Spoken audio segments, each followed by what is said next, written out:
به نام خداوند یکتا آغاز میکنیم. دوستا سلام خدمت تک تک شما. امیدوارستم جور صحتمند باشین و امیدوارستم یک صبح پر از خوشی و دور از مشکلات آغاز کرده باشین. خب عزیزان، بازم از طریق چینل انگلیش کلاس به خدمت شما عزیزا هستم. قسمی که میبینین بازم موضوع امروز ما بخش استوری است، بخش داستان، و فراموش نکنین کتاب ششم شما هست و یونت سوم. البته همیشه لطف کردین، بازم لطف کنین چینل ها حمایت کنین و تا میتونین بیشتر با دوستایتون شیر کنین تا اونا هم مستفید شن. ویدئویی که به خدمت هستیم و بتونن نظرشون شیر کنن و اونا هم لطف کنن سابسکرایب کنن. خب دوستا، شما سوال داشتین، نظری داشتین، میتونید در اخیر ویدیو با ما شیر کنین. میریم به طرف کلاس خود. بخش داستان است، البته قسمی که براتون گفتم کتاب ششم شما و یونت سوم. خب میریم به طرف کلاس خود. Dressed to excess. Dressed to excess. بیش از حد لباس پوشیدن. If you traveled back in time to the 1700s in Europe, If you travel back in time to the 1700 in Europe, اگر در اروپا به دهه 1700 به عقب سفر کنید، would laugh when you saw how the aristocracy dressed. Soon, You would laugh when you saw how the aristocracy dressed. خب وقتی می دیدید که اشراف چه قسم یا چطور لباس می پوشند می خندیدید. you'd realize, though, that the aristocrats of Europe were very serious about their appearance. Soon you would realize that the aristocrats of Europe were very serious about their appearance. خب شما با این حال به زودی متوجه می شدین که اشراف اروپا در مورد ظاهر خودشان بسیار جدی بودند. The predominant style in women's attire was enormous dresses. The predominant style in a woman's attire was enormous dress. خب سبک اکثرا در لباسهای زنانه لباسهای بزرگ بود.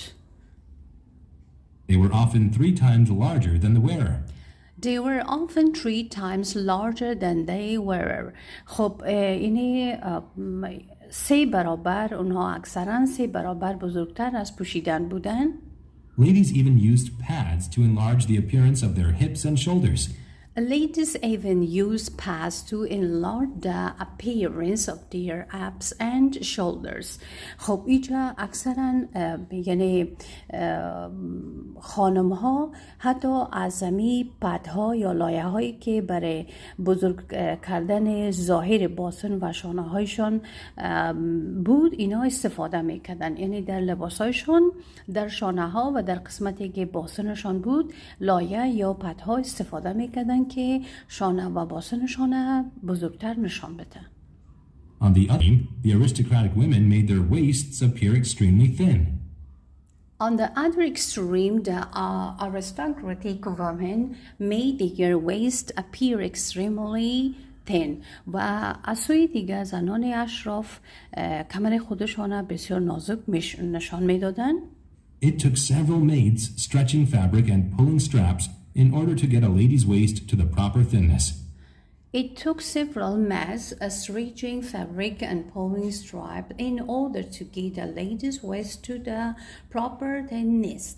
خب اینا یعنی با چندین خدمتگار نیاز داشتن که تا پارچه ها را بکشن و بنها را بکشن تا کمر یک خانم به نازکی مناسب برسن.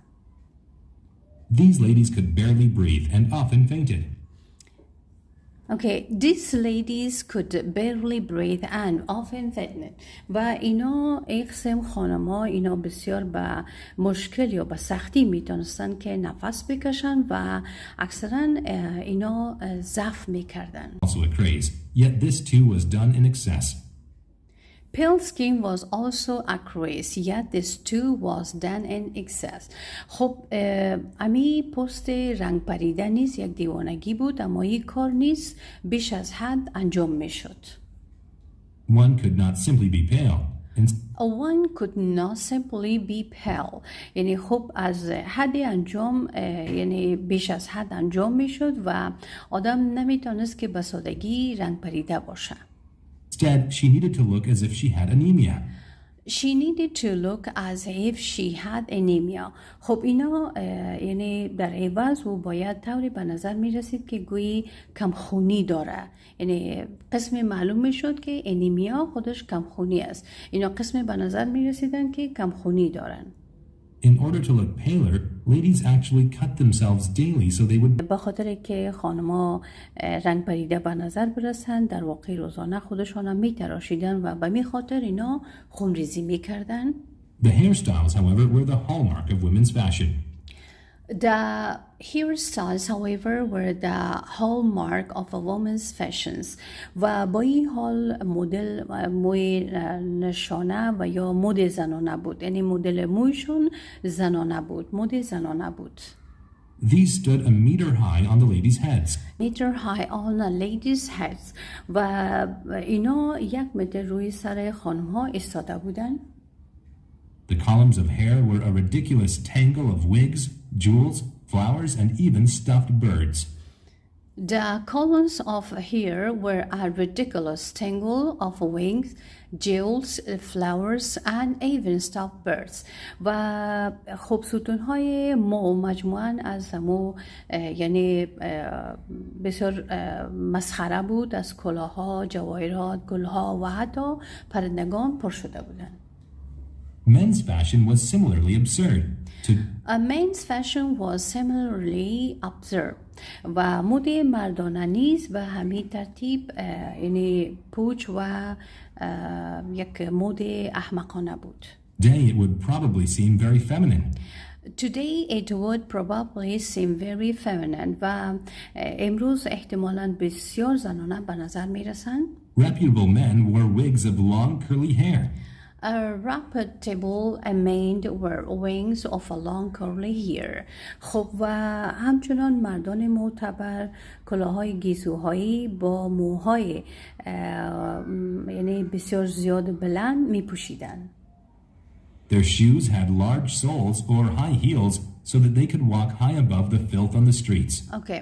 Their shoes had a large sole or high heels so that they could walk high above the filth on the streets.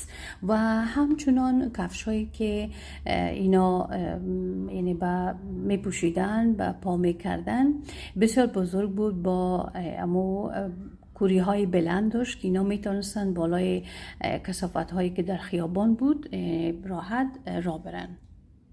Furthermore, just like the ladies, the men wore lipstick and put rouge on their cheeks. Furthermore, just like the ladies, the men wore lipstick and put a rouge on their cheeks. و همچنان اینا مثل خانم‌ها مردا هم لپستیک یعنی مو لبسیرین و روی صورتشون هم سرخی اینا استفاده می‌کردن. Their clothes were brightly colored, often purple and pink. They were made from the finest of fabrics and decorated with jewels and lace. Their clothes were brightly colored و اکثرا لباسهایشان رنگای روشن بود. Often purple and pink و اکثرا بنفش رنگایشان بود و همچنان صورتی یا گلابی. They were made from the finest of a fabric and decorated with the jewels and و همچنان آنها بهترین پارچه های ساخته شده با جواهرات و لباس هایی که بهترین تعظیم شده باشن اونا بر تن می کردن. The men vied with one another to see who wore the more expensive clothes. The men vied with one another to see who wore the most expensive clothes. اینجا مردا با دیگر خودان اینا رقابت داشتن و اونا متوجه می شدن یا می دیدن که کی قیمت ترین لباس به تن می کنه. Clothing signified his wealth and status. For the clothing signified his wealth and status. و پوشیدن چنین لباس ها یعنی نشان دهنده ثروت و موقعیت اونا بود. Both men and women spent huge amounts of money and time on how they looked. Both men and women spent huge amounts of money and time on how they looked. و مرد و زن اینا پول و زمان زیادی را به خاطر ظاهرشون اینا مصرف میکردن. Though such vanity would seem vulgar today, 300 years from now, the fashions of Though such vanity would seem vulgar today, 300 years from now. خب یعنی اگرچه امروز 300 سال آینده چونین یعنی بیهوده یا قسم بسیار مسخره یا پس به نظر می رسید. Our time might also seem completely ridiculous. So the fashions of our time might also seem completely ridiculous. و همچنان مدهای عصر ما نیز ممکن است که کاملا مسخره به نظر برسد. خب دوستای عزیزی بود درس امروز شما خدمت شما تقدیم کردم. امیدوارم درس مورد علاقه شما قرار گرفته باشه. تا درس بعدی که بازم به خدمت می باشم شما را به خداوند یکتا میسپارم. روز همه شما خوش. خداوند یار و مددگارتان.